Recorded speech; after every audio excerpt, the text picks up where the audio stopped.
Check us out on JiggyJaguar.com, also KJagradio.com. 14 minutes past the top of the hour, we're live from the district today. And go find them on Facebook and hit that like button. Also, Ronnie, you guys have a website for the district, or is it just HutchDistrict.com? HutchDistrict.com. Find them on the internet, and Vaughn yesterday's with us. Bruno, tell me a little bit about how you got started doing music, brother. How'd you get music?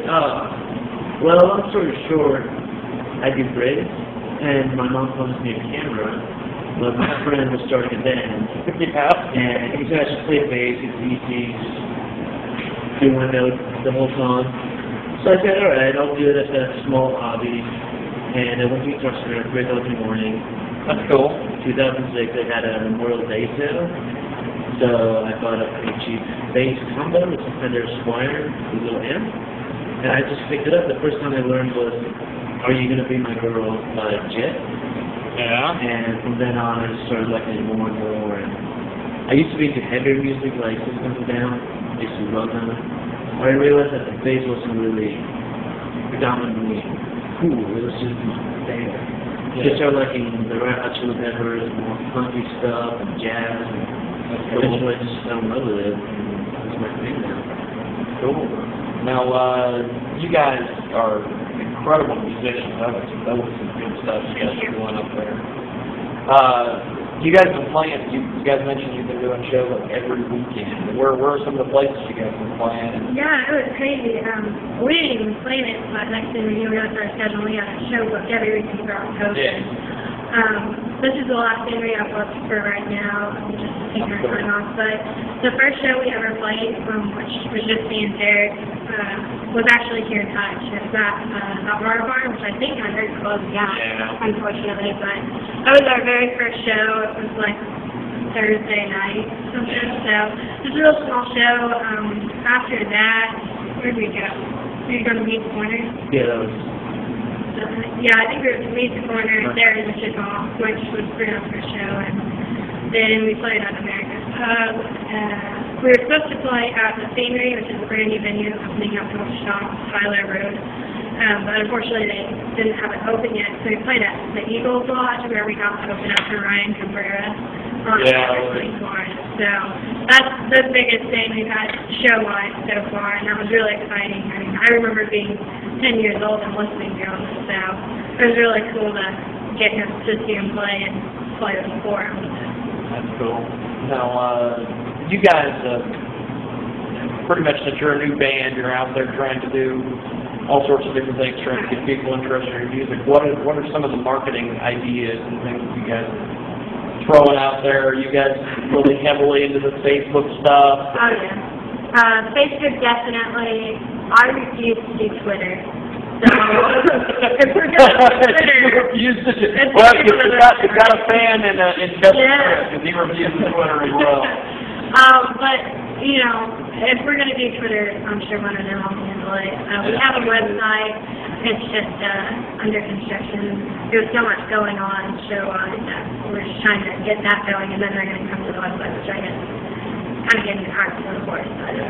But, you know, we did flyers for the shows that we had coming up.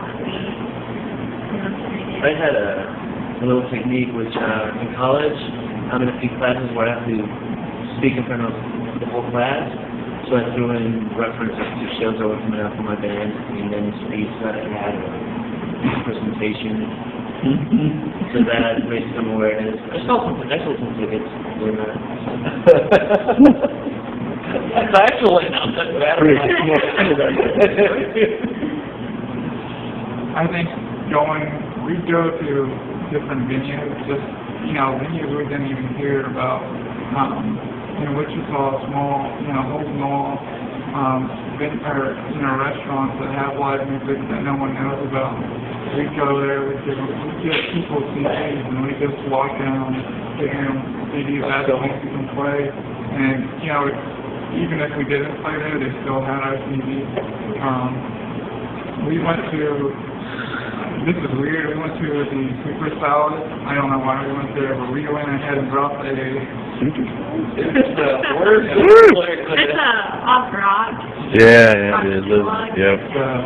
Was ours. Yep. We went there, Barnes and Noble, just weird places that you can go. People go there. So. Yeah, put flyers there. I mean, basically, anytime you can get somebody to see your name, or maybe they wanted to be running for, anytime you can get just that one person, or, anything, it's just planting that seed.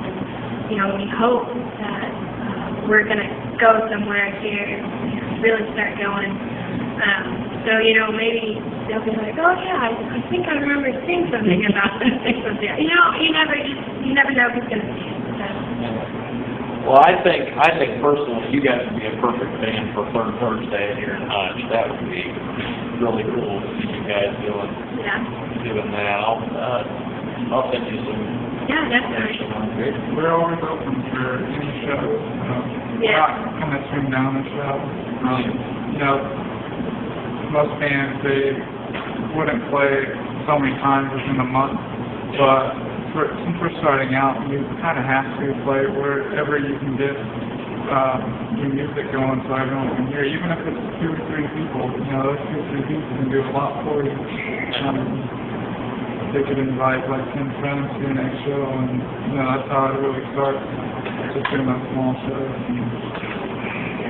I mean, there's not a lot of full-blown acoustic bands in the Wichita area. It's kind of a new thing for Wichita, looks like. And so we've played shows with, thrash metal bands and metal bands. At America's Hub, we opened up for a thrash metal band, and I don't remember who else, but it works, and it's a show, and there are 15, 20 people there at the beginning of the show, so that's another 15 or 20 people that might come to another show, and that's just how it works. Well, that's cool. Well, we're speaking with Tanya today, got a world famous Jiggy Jaguar show. Check out ap2jaguar.com. Also, we're broadcasting from the district today. Follow them on Facebook, or like them on Facebook. What is it, Chris? What, like, follow? I don't know the social number. Like, I think. I shouldn't say it.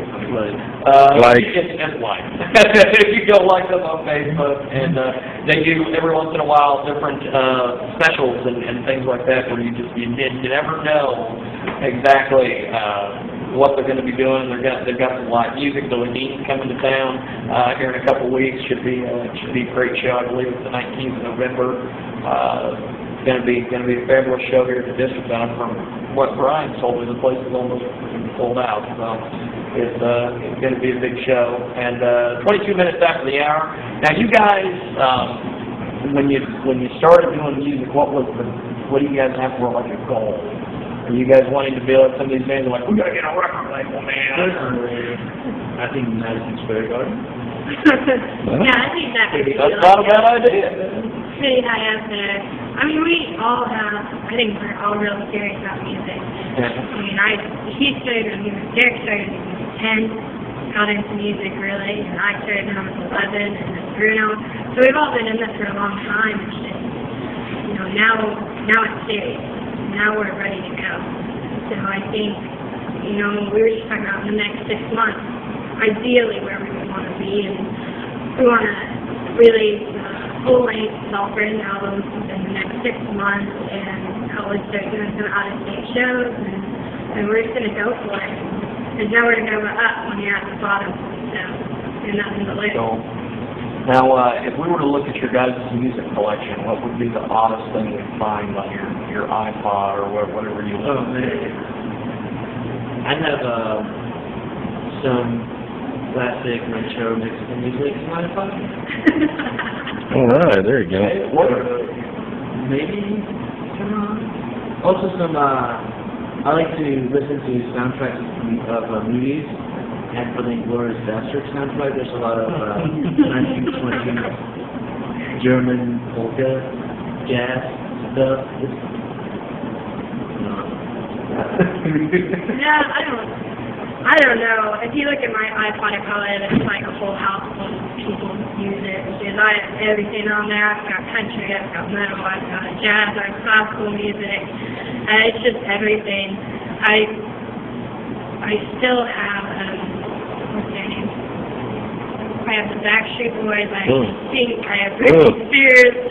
It gets pretty rough, but wow, that is that's rough. what I've got there. Ugh,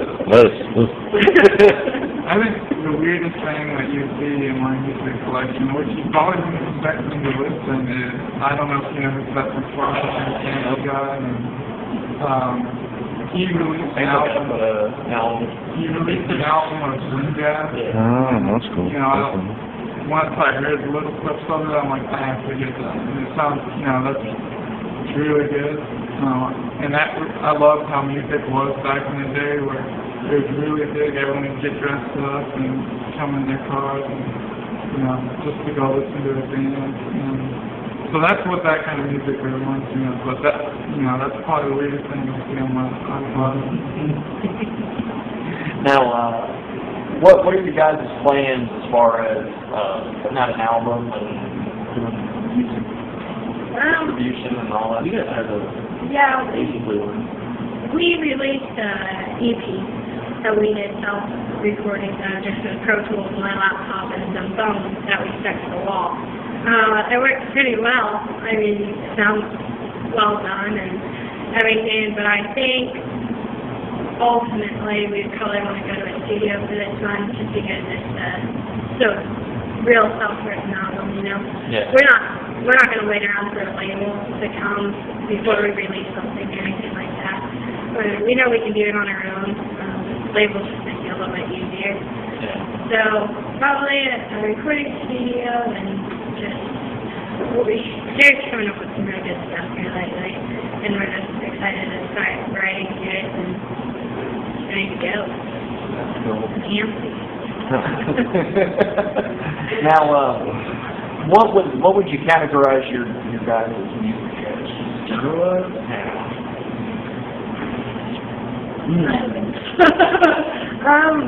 I don't know. I have to put you guys in a category. I think ultimately it would become alternative. Yeah. Alternative acoustic. I hate that term though, because you can have anything from like the Red Hot Chili Peppers alternative. Offspring. So, yeah. It's just broad. Alternative is basically saying, You don't I don't fit in with anybody, so I'm just going to say I'm alternative. If you had, I mean, some people say, I think it's hard to categorize us because we take so many inspirations. I mean, the swing jazz to the Mexican music. No Mexican. And, I mean, and then I'm over here listening to Britney Spears and Nicki Minaj, so it's really hard to categorize ourselves, so I guess we would just be alternative acoustic. Yeah. Mesh band. We're mesh. Now, if somebody had never seen you guys perform before, what would you tell? How would you describe your live performance to people that have never seen you before?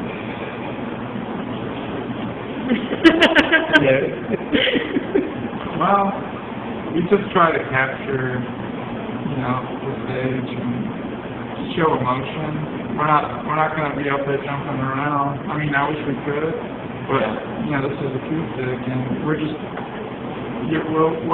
putting our hearts on our sleeves, and you're gonna show, you know, that this is what we're doing, and you're gonna see that we're taking this seriously, and you're gonna enjoy the music, and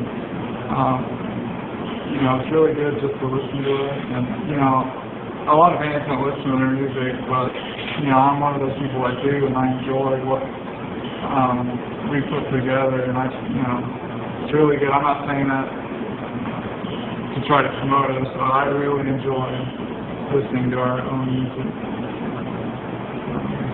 That's cool stuff. Now, we're speaking with Fun yesterday on the World Famous Jiggy Jaguar show. We're going to take a quick little time out here, and when we come back, we will chat with them a little bit more, and we'll talk about all sorts of things we've got coming up on the show, and just we're in garbage time. No, we're not in garbage. We're going to take a quick time out when we come.